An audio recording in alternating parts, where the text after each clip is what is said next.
Hello Nippies, welcome back to the channel, and if you're new here, hi, hello, I'm Nips, a freelance artist, and today I have a speed paint for you that I've been holding since 2022. I know, quite an old one, but I figured I'd share it with you guys. It is a doodle of my character Anya from my 18 plus comic OFFcell. If you guys want to check it out, it's in the description down below, and this is a doodle that I did for Inktober, and I really just love it a lot and I want to share it with you. But before we do that, let's talk about today's sponsor, XP Pen. I've had the honor of trying and reviewing their Artist Pro 16 Gen 2 on this channel. It has a 16-inch screen that has an incredible resolution of 2560 by 1600. It also has low blue light that's easier on the eyes. It comes with an X3 Pro Smart Chip stylus that has over 16K pressure levels. There's also the super handy and customizable control for all your hotkeys to optimize your workflow. The Artist 15.6 Pro is another of their tablets that I had the pleasure of trying and reviewing here. It has a 15-inch screen that's scratch resistant, anti-glare, and highly transparent for bright colors and clarity. On the side, you have conveniently 8 highly customizable keys, including a dial that implements your hotkeys and makes drawing seamless. The pen comes nicely packaged with extra nibs and feels light and bouncy. I really love both tablets a lot, and the quality you're getting is a big bang for your buck. So if you're interested, check out their huge Black Friday sale in the links below. Thank you again to XP Pen for sponsoring this video, and let's get back into the drawing. So for those of you that don't know, Inktober is an event that a lot of artists like to do every year throughout the entire duration of October 1st through the 31st. You draw pretty much every single day. Originally it was in ink, but nowadays it's just kind of a tradition to basically an excuse to get your pen or your stylus on paper or tablet, and I absolutely love it. Every single year, if I have a chance to do it, I will do it.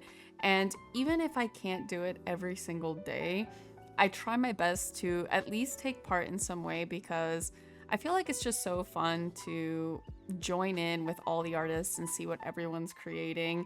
It's good practice. It really works your discipline, your creativity, just everything. It's super fun. So if you haven't tried it, definitely suggest you try it. One of my favorite things to do with these is doing ink with a splash of color, and doing it on colored paper is my favorite because you get to use my favorite tool of all time, which is the Faber-Castell white marker. It's kind of like this marker acrylic thing that is just so bright and so beautiful, and it just makes any drawing pop out and look super finished. And as artists, you know that adding the highlights on a drawing to just really bring those finishing touches out is just so satisfying. And if you've ever used this, or the charcoal, the white pencil, is just so satisfying. And I love using the toned paper because I tend to go overboard with these, and pretty much any sketch, if you're an artist, you know that when you're working on something, sometimes it's just hard to put it down and be like, this is done. Or give yourself a time limit and say, okay, I have 30 minutes to do this, and then 5 hours later you're still drawing the same thing and you're like, why are we still here? And because Inktober is daily, I really have to find in myself to limit to at least an hour. 30 minutes to an hour is the limit that I set for myself every single Inktober, and I'm not always successful, but as long as I draw something, I'm fine. And if that thing is 5 hours, I'm gonna have to stop the work that I have that day to finish it, because God knows I cannot put the pencil down until it's done. So, but I really do try my best, and it really does work a lot of my discipline and speed and perfectionism as well, because you want everything to be perfect. And I think a lot of the times I equate perfection and finishedness with how much time I spend on something. And I think it's okay to have something sketchy and it still be beautiful. And I think as time goes on, Inktober has developed this pressure as artists with artists that everything just needs to look super perfect and polished. This really incredible illustration every single day, which is, you know, unless you have the time every day to not work, is kind of unrealistic. So I think sometimes I have to remind myself that it's okay. It's okay that I can just do a 30-minute doodle. The point is to just get my tool onto my canvas. And I have to remind myself every single time because the expectations and the standards are way too high, and I know I put those onto myself. So if you're looking to start or you have already done this thing, highly recommend kind of reminding yourself what Inktober is for you, and to also remind yourself to not put too much pressure, I guess, is what I would say. And one of the things that I love to do before I do Inktober's is to come up with a theme. And for a lot of artists, this is kind of like a popular thing. You come up with a list of things you want to draw every single day, whether it be by theme, by concept, by, you know, what kind of fandoms or OCs you're going to draw. So I always found those to be really fun. I tend to draw my comic characters. It's just a really fun excuse to draw them. And I don't usually pick themes. What I more so do is I pick kind of like an art style, because I love creating art pieces, especially when it's like a series, that they all look like they belong together. So I decide pretty much, I say, okay, this Inktober, I'm gonna use a splash of this specific color or a splash of pastel colors. I'm going to do only pencil. I'm gonna do black ink. And sometimes I kind of get led astray, and I try to not confine myself so much to that style, because the whole point is that I'm supposed to be having fun.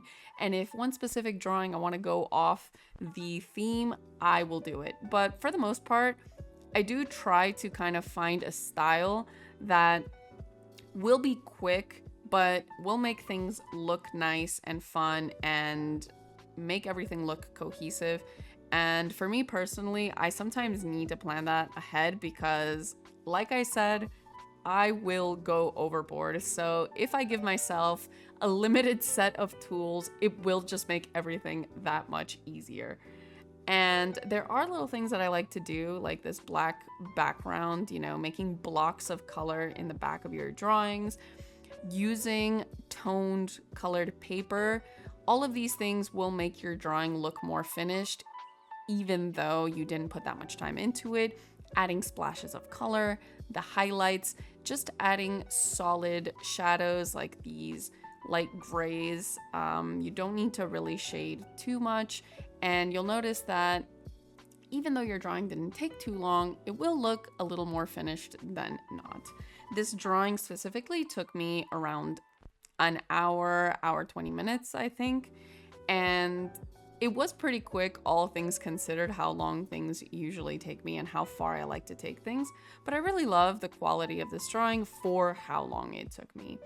And I did a lot of these drawings. This specific Inktober I didn't finish, but I have a lot of drawings here that I'm very, very proud of.